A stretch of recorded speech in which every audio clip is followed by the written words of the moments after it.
Hello, this is a competition. All you have to do is write a very short story set within the world of the spook.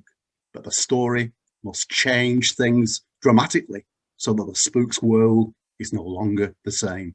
Next, I'll give you an example. I've written one already to start you off. Listen to mine and then see what you can do. Thank you. My enemies had bound me to a rock with a silver chain. The nail was through the flesh of my left hand. Soon the sun would rise. I was a lamia, and it would burn me to a cinder. I could not get free.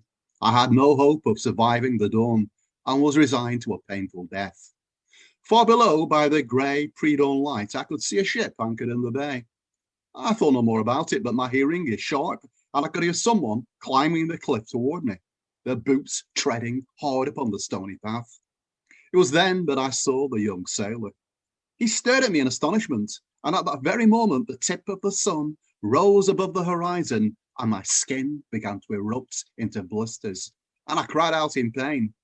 To my astonishment, the sailor tore off his shirt and wrapped it about me, shielding me from the deadly burning rays of the sun. He even took up a position that enabled him to use his shadow to protect me further. He stayed with me for hours, but once the sun had moved out of sight behind the hill, I tore myself free of the nail. Then we kissed.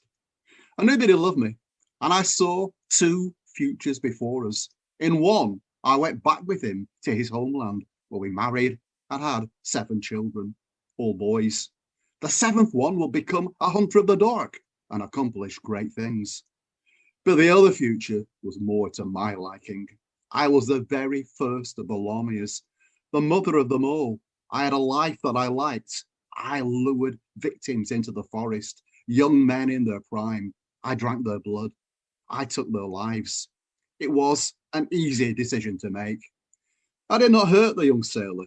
When I drained his blood, he felt no more than a pleasurable kiss upon his neck. He died smiling.